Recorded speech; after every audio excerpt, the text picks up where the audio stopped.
I'm here to talk about the life cycle of the salmon, which is a wonderful creature, and it's a creature that looks very similar to this that's in front of you here. This is a model of a salmon that is actually caught. There's something fishy going on at Tonnereville Primary School in South Wales. Officers from the Envronment Agency have come here to launch the Salmon Homecoming Project, where the school children raise their own salmon from eggs in their own hatchery. This is their story. This is the little mini hatchery that we're going to set up in your school. We're going to bring some live salmon eggs down to you, and you're going to look after them and hatch them out to their alvin stage. A couple of weeks later, and the eagerly awaited eggs arrive for the hatchery, set up in the boiler room, where the temperature is perfect for raising fish. I'm going to show them to you first, and then I'm going to put them on that. We had around 200 eggs. We each took it in turns for each day of the week to make sure the temperature was under 10 degrees Celsius. And also we had to make sure if there was any dead eggs, and if there were, we had to take them out. And we had to make sure every week they had clean, fresh water. You can see one or two of them starting to move there now. They're always going to be in the kitchen. What's the temperature? What's the temperature now? Do you want to tell me then? You can tell me that. If you can have a look, have a read, especially Should I if you read? have to go. On 10, is it? 12. Over the next few weeks, the children keep a daily diary, noting any changes in the tank, while others run a rota for checking the temperature in the hatchery, the water quality, and looking out for any dead eggs. All right, so this is every you come in the morning and you would put in your name down. So it'd be like on a Friday, it'd be Kirsty, then me. Right. It'd be Tuesday after. I'd be on a Wednesday, me, Right. and then Lucy. And you were checking all these and you were recording the temperature. Look, it hasn't gone above 10 degrees. Or it did there once. Wednesday, didn't it? As the weather became higher. And it did go to That was when they went And 15 Tuesday as well. afternoon when I checked it. Fantastic. And there's an egg with him. It's got quite a bit of white. And his one is the bear. Doesn't Three Sandy's another one down below. There's one more down below as well. Not that one. Not that one. That The one one across. over There. Yeah, we don't know what to do because he's half dead. With the eggs sinking into the stones, it's difficult to watch them hatch. And the baby alvin fish are so small, they're hardly visible, burying themselves into the gravel immediately after hatching. So the school children can't get a good look at them until they're pulled out. So there you are. There they are now, look. This is a dead egg now. It's dead egg in it. That's all right. There's a few of us. There's a white one. It's still some eggs in it. Can I hold it? This looks like a big. You see his eyes? Yeah. We call them black-eyed peas. Black-eyed peas. Black-eyed peas. Nice See one. the size of peas. After 3 weeks at the school, the hatchery is now too small for the fish. But when you think where's going to be the best place for them now, we couldn't keep them there. They'll grow too big. So sadly for the children, the fish have to leave. They're taken to the foothills of the Brecon Beacons. Here they're reared further at the Envronment Agency's own hatchery. Over the next 3 months, they grow, until by midsummer, they're ready to be released into the wild. So the school children come to collect them. And out there is real life. Those salmon are out there. The salmon that were born in your school, they're actually over there waiting for you to be picking them up and taking them back to your local river. All the ones that we recognise that we named. Oh, we know ours. We named them all. What are these called? Fish this size? Right, that's right. Now, what's the next stage up? Part, and I heard it from here as well. Well done. Well, we're going to go. White one will do fine.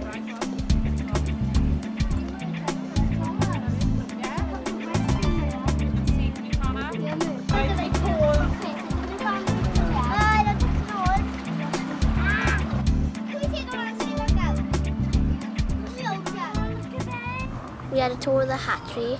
We went to see the big paws. There was 2 tanks of there was hundreds of them. come around here, you can all see them then, look.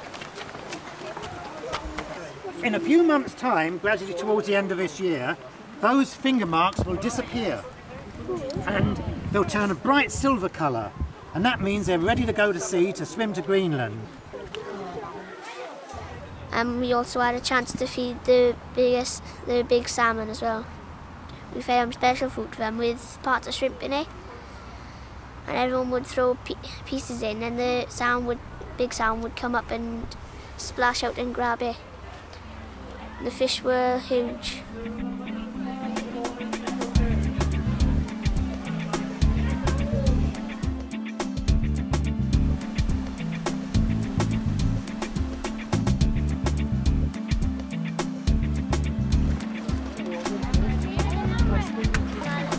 Are they your fish now? Look at these fish. Are they all yours?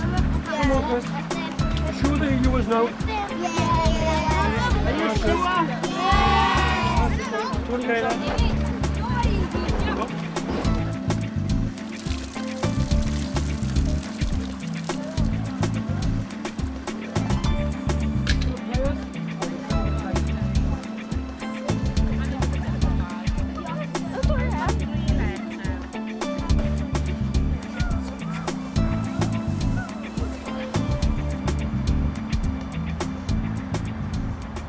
Put them gently in now, into there, and scoop the fish very, very gently.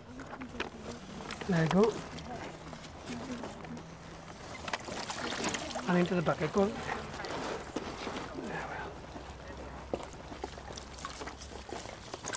Well done, excellent. That was that. There you come. There's another one. Brilliant. So sit her out to your fish. When you see them going back now, big salmon. Sit her out to them.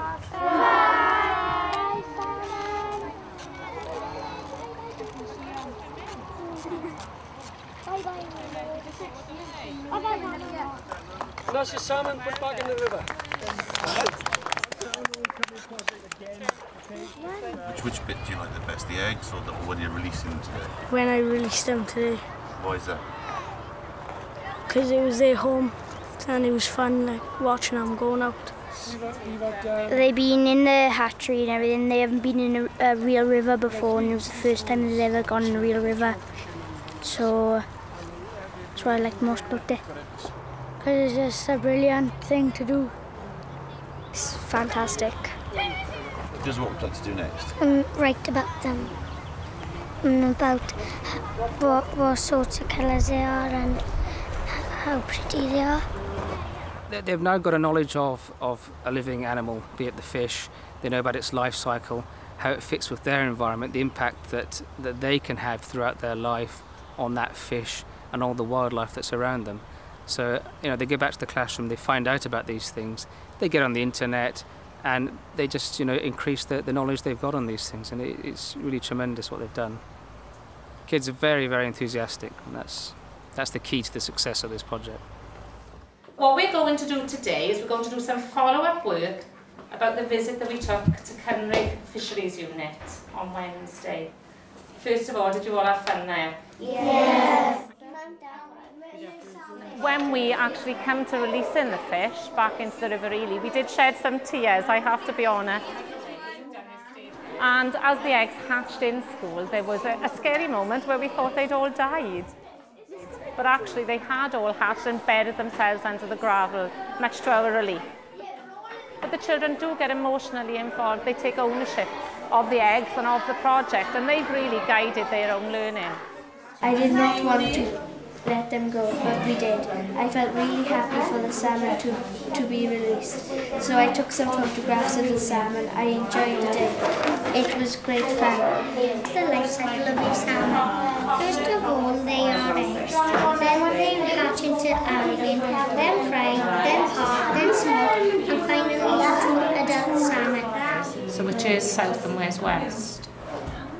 Think about your compass points now. Southwest. Yeah, so it's sort of there, I suppose, then, isn't it? Obviously, the benefits have been seen right through the school in a number of curriculum areas.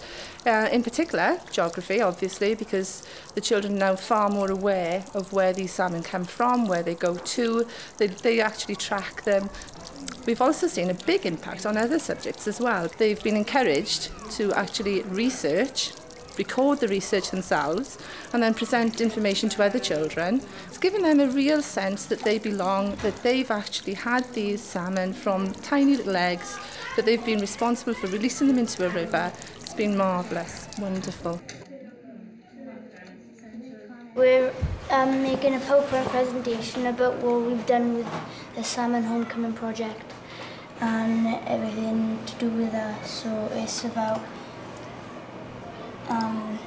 delivering the eggs, taking care of the salmon and the actual Cynrig Fish Centre. What it was like there, what they do and what's happening to salmon in the world and how the population is getting lower and lower every year. What we take away from this project is that the environment is such a wonderful, wonderful classroom. It really is about children learning in a meaningful fashion and having lots of fun. The learning runs alongside the learning that is classroom based. And I think that any opportunity that comes anyone's way for this kind of adventure, I would say go for it with both hands.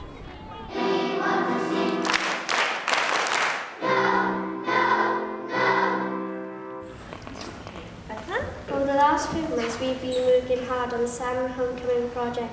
As you can see, we've made a wall display showing lots of our work. Lots of your work.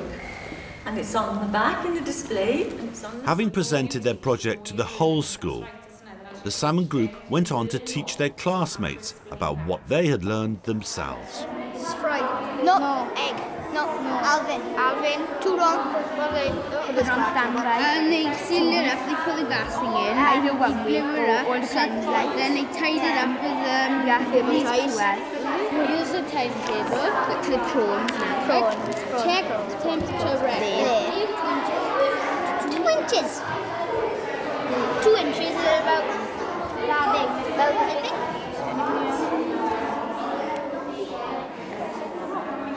One of the things that teachers are always looking to do is to engage and enthuse children and to develop experiential learning, and this project has been one of the best ways I can think of to do that.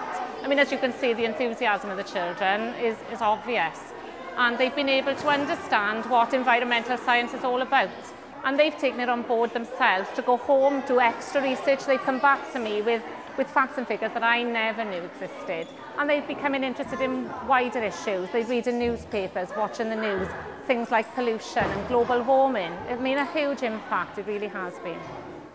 Back at the river, and the school children anticipate the return of their salmon. We think they might have gone down the river really, travelling for food.